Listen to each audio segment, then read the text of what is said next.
Hi and welcome to Boston Media Theory. I'm Marcus Breen, and this is a show where after a good amount of time off, we're back, and this is a show where we talk about things that have been happening in the media and work that's been going on in communication that involves researchers, academics, activists, consultants, people of all sorts who make a contribution to our understanding of the media and how it works. And so today I'm delighted to welcome Nora Murad, who is a Newton resident, and that's always a good thing, Newton, Massachusetts. And we don't always have people from Newton on the show, but certainly it's great to have you here at NewTV, where we record this, a community cable television station. And Nora is someone who is come to my attention partly through some activism that we'll talk about a little bit, to do with defund the Newton police force. We're not going to talk about that in detail today.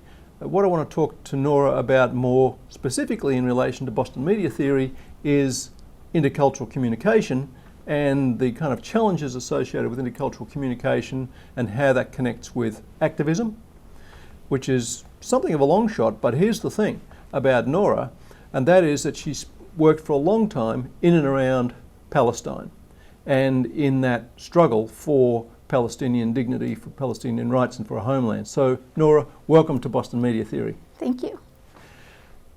Intercultural communication is something that I've been involved in, and perhaps it's central to my experience, in fact, because I'm an immigrant to the United States. I'm naturalised, and I've gone through all the kinds of culture shocks that people go through, even though I'm a white guy.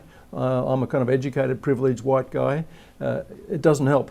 It really doesn't. So I'm going to ask, how did you first become involved in this field? I know that you've taught at Bentley College, Lesley University and Fordham University. How did you become kind of focused in, if you like, in this intercultural field? Well, I could perhaps trace it to my very early childhood growing up in Pasadena, California. Not only in the middle of the ongoing civil rights struggle as it relates to race, but also with a nanny and family member from El Salvador who lived with us and was undocumented. I think I just was very aware of differences between people and similarities as well, over a wide range of differences from a very young age. If I think about the specific interests, I'd say more professionally, academically, in intercultural communication, I think about travels to Mexico when I was 11, and then in college I spent 2 years studying abroad, one in Cairo, Egypt, and another year in Jerusalem. So traveling is maybe the easiest way to become aware of culture, because culture is so invisible. Our culture is invisible to us. It's normal.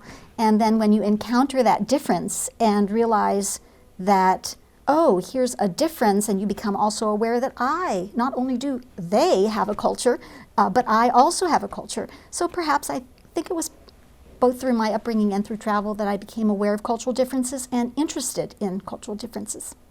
And there's absolutely no doubt that in those kinds of narratives, the acquisition of knowledge, or at least the knowledge that one doesn't know something about why people behave, is really central to the field, which I think makes it so fascinating. Yes, and also for me, the awareness that what other people do and the way they think is logical to them. So that when I look at someone behaving in a way that I think is illogical or irrational or crazy or wrong even, even as an activist, I can look at other people's behavior and say it is rational to them, and I wonder what either experiences or assumptions or beliefs about the world drives that behavior. And there's a lot of literature that's now available, not only in the academy, but I think outside, where people have looked at this quite closely, and some people might say, well, it really rises and falls on questions of relativism, like cultural relativism in particular, and there are certain things that people shouldn't do and there are certain things that people should do, but that really doesn't hold much water anymore, does it? There's a whole other set of questions around recognition. Yes, I think you're so right. In fact, when I first started teaching intercultural relations in 1990, so a while back, and that's when Lesley University and the School for International Training were really, I think, at the forefront of developing it into a field. It was kind of apolitical. It was a lot about relativism and the communication patterns and behaviors, and not really looking at power. One of the first confrontations I had with the field was of trying to bring into the intercultural field my experience with race issues and international issues, and trying to, to bring them into the field in a way that that all of those differences could be addressed at the same time. Right, and I think it's instructive that you kind of have seen and been involved in this field for a long time. 1990 was a fair while ago, given that we're now in 2020, and the field has changed, not only because there's a lot more knowledge, but there's also, and I'll get back to this in a minute, but there's also an enormous amount of interaction. As globalisation took off and has taken off, people are much more inclined to be meeting people who are different from them. And I suppose the thing is that for us as Americans, we have to be, from the critical theory and theoretical tradition, we have to be very conscious of the fact that, hello, American culture isn't the only culture in the world. We know that, right? A lot of people don't necessarily accept that proposition. And certainly for me as an Australian, I think it's fair to say that there's a lot of people, even in my home country, maybe I'm even a manifestation of it myself, who think, well, what's the way the world is organised? The immediate default is to look at the United States. It's a great cause of concern to me, because clearly it's another country, it's a continent, it's floating down there in the end of the earth, not far from Antarctica, and yet the idea is, well, what they do in the United States, we should parrot. And that creates a real problem, I think, for intercultural communication. Well, definitely.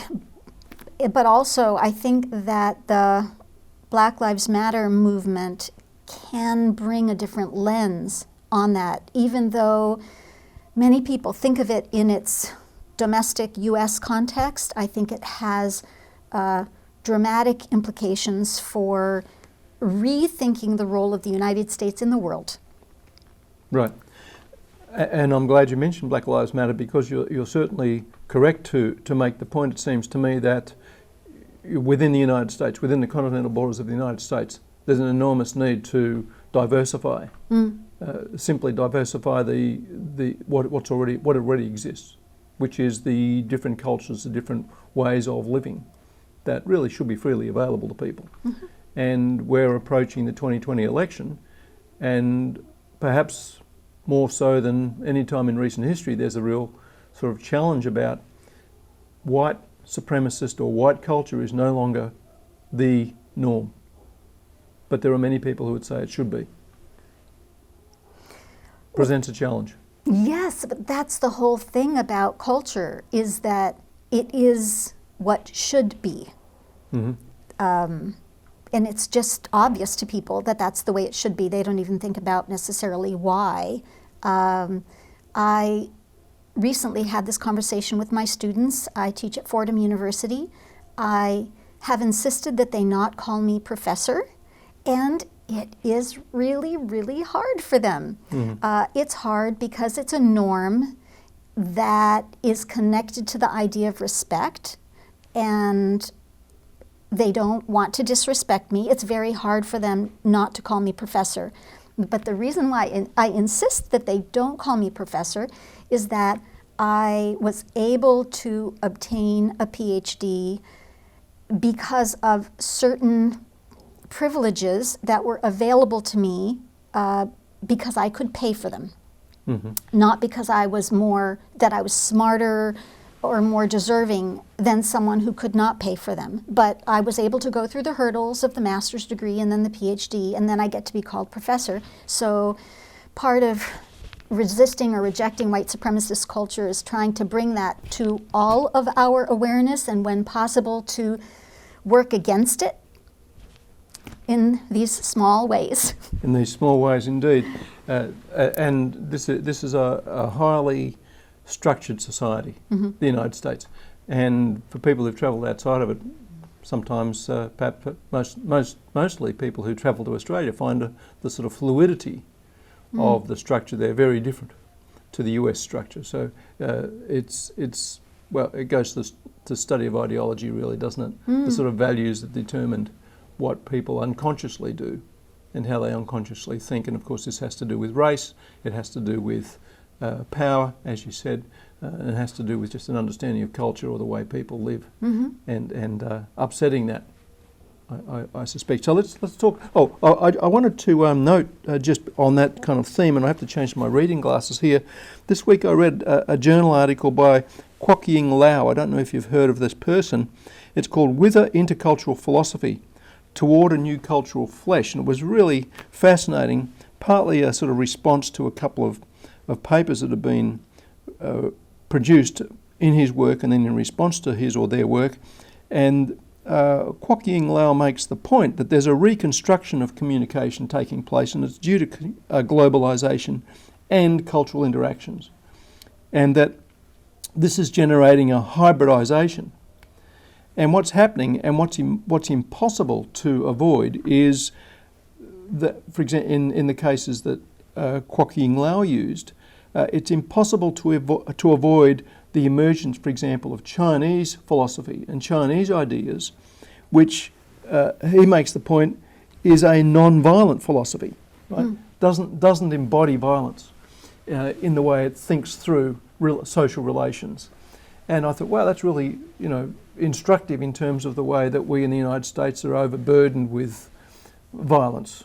And, a lot of television I just can't be bothered watching, including superhero movies. I'm just not interested in this sort of position of how violence is embedded in the culture.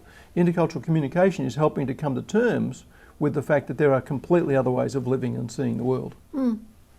So let's talk about Palestine. Okay. How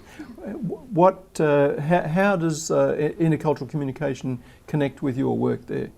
If that's not too broad a way of approaching it.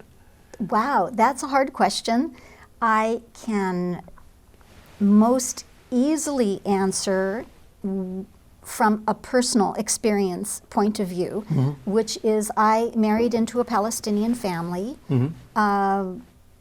many, many years ago, more than 30 years ago, I can't even count, and certainly have become aware of many aspects of Palestinian culture that differ from my culture, the culture that I grew up in, because I am a wife, daughter-in-law, sister-in-law, mother of Palestinian children. They are sometimes things that I read about or had researched or knew about through my studies, like the difference between collectivism and individualism, which is a huge difference between the dominant mainstream white U.S. culture and the dominant mainstream Palestinian culture, especially my husband, who's from a village and a conservative Muslim village. And this is absolutely huge. I mean, it took me decades to get my mind around the fact that I would never, ever be alone. Really? I will never be alone. You mean literally, physically by yourself? That's also true. Right, but right. I mean more in the sense that as a U.S. person, even as a person growing up with some privilege, I always had an insecurity that I would, I have to be sure I'm not homeless, I have to be sure I have a job, I have to be sure I have a career. My career should be one that, proves my worth over and over again. Because, whatever you did yesterday was yesterday. You have to in U.S. culture, you have to prove yourself again today. Palestinian culture is totally different than that. You have, and I'm generalizing about Palestinian culture, but you have worth because you're a member of the group, period. You don't have to prove anything. You don't have to write any books. You don't have to achieve anything. And they take care of each other. So if somebody doesn't have money or doesn't have work or doesn't have a home, they will be taken in. They will be taken care of. People take care of each other. So it's much less insecure, in fact, and less of a feeling of insecurity. And that is one of the differences that I've become aware of. If we talked about politics and social change and activism, that might be not the main cultural difference that comes to mind. Sure.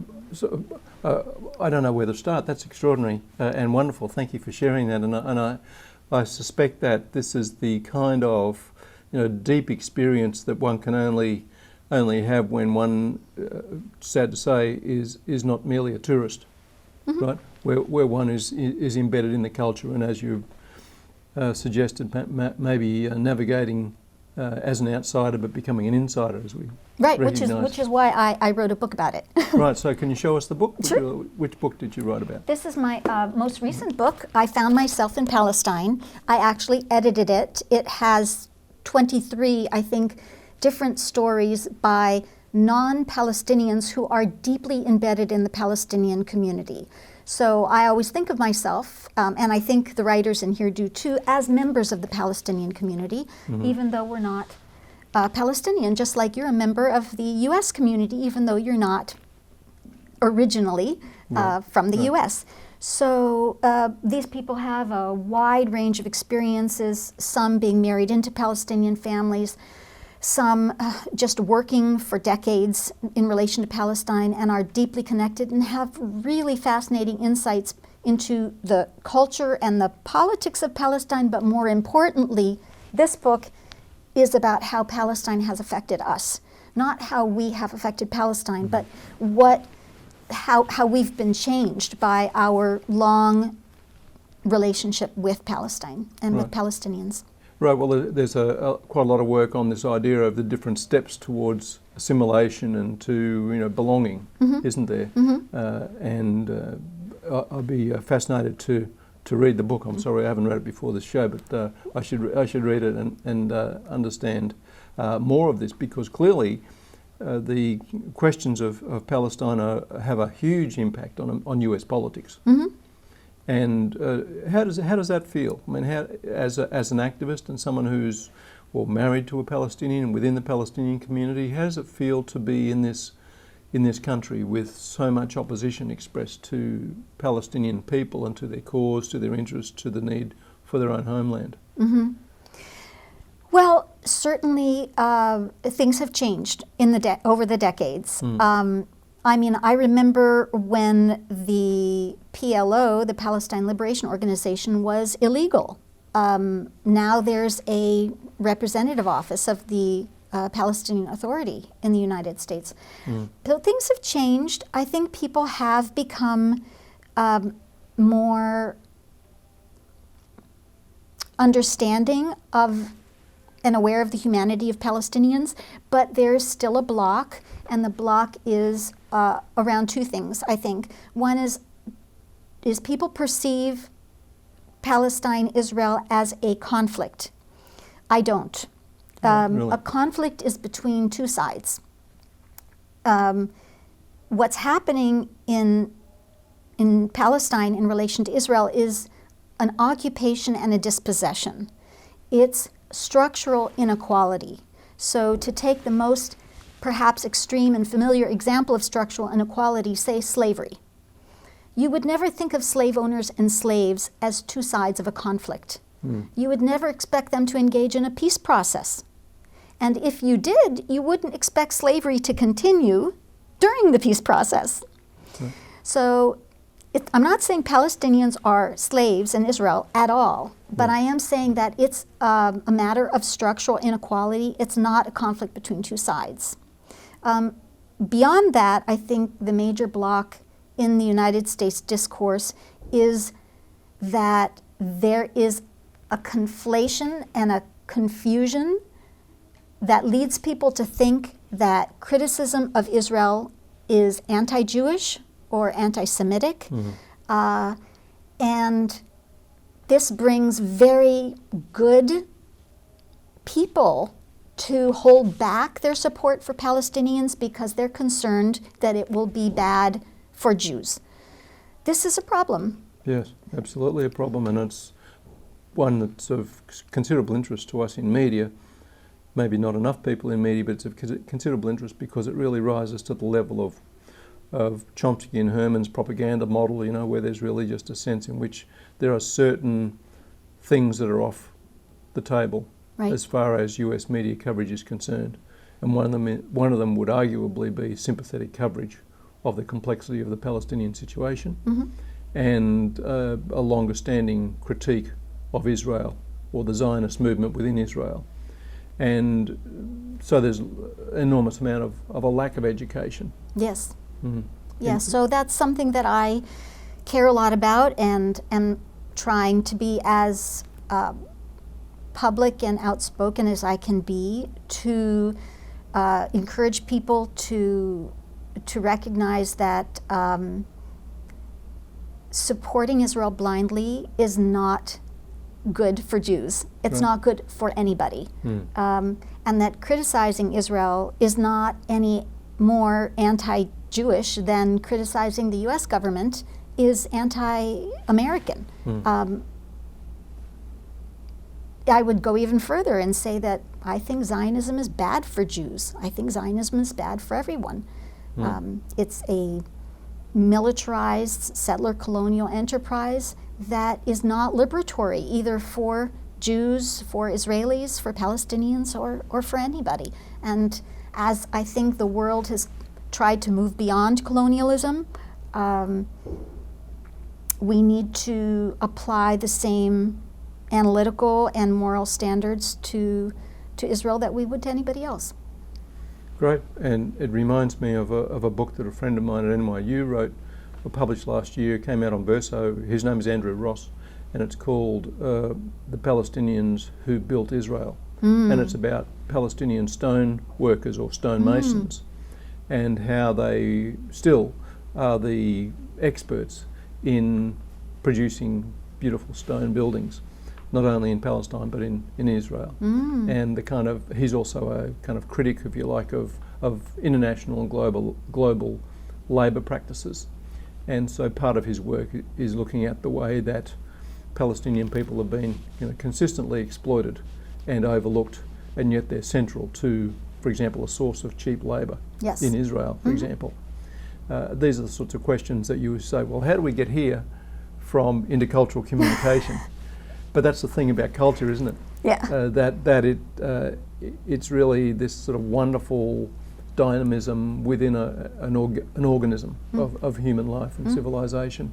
So in the 5 minutes we've got left, it's not very fair to you really, but let's talk about the kind of work that you did in Palestine.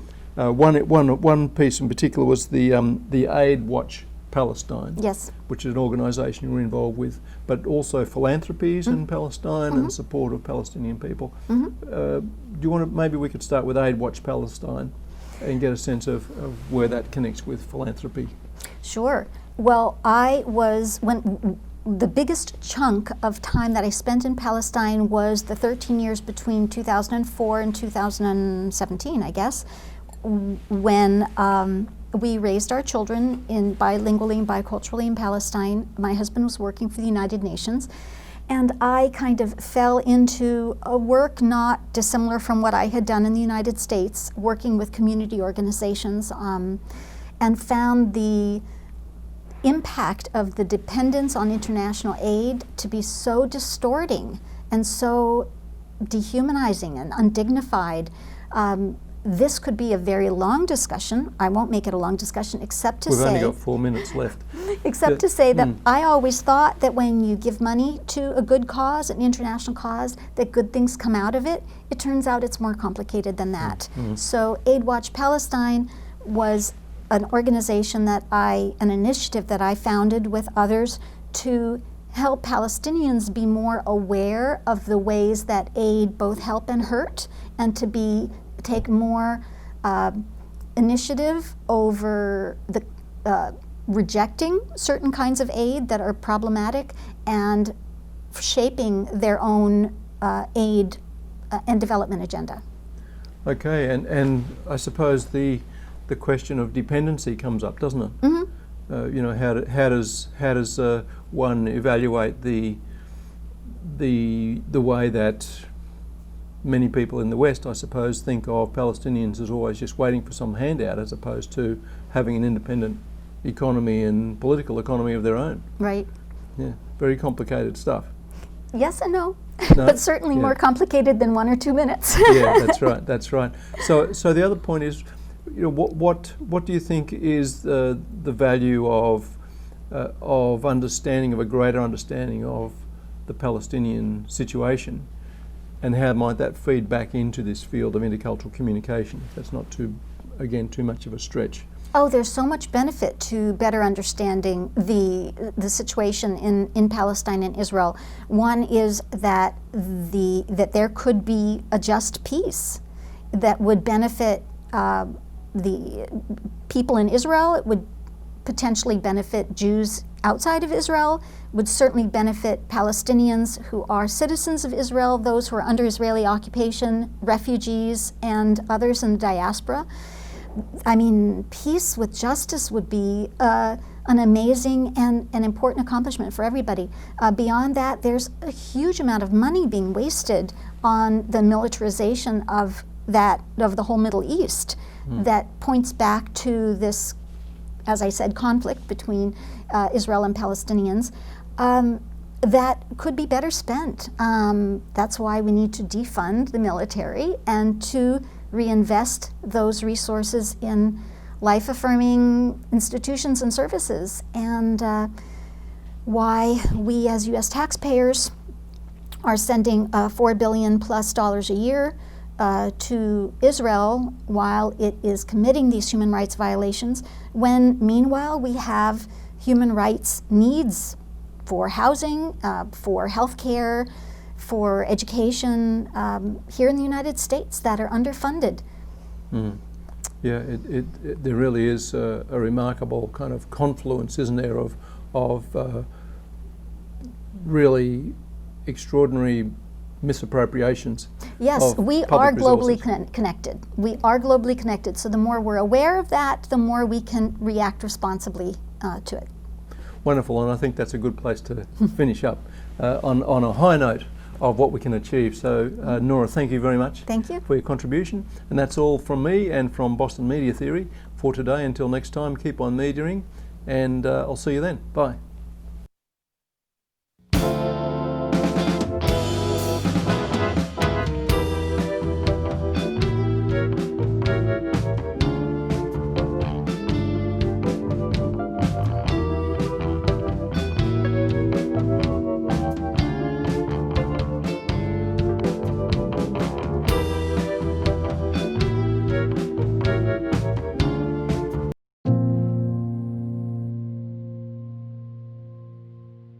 On behalf of everyone in our community and in healthcare, thank you for doing your part. By staying home, you are reducing the spread of COVID-19 and you are saving lives. Social distancing is hard, but it is working. Please continue to stay home. When in public, stay 6 feet away from others. Wash your hands often for at least 20 seconds with soap and water. Wear a mask. Don't touch your face, and wipe down frequently used surfaces. We appreciate your doing your part to keep us all safe. Together, we are lowering the curve. Together, we are slowing the spread of this virus. And together, we are saving lives. Thank you. Thank you. Thank you. Thank you. Thank you. Thank you. Thank you.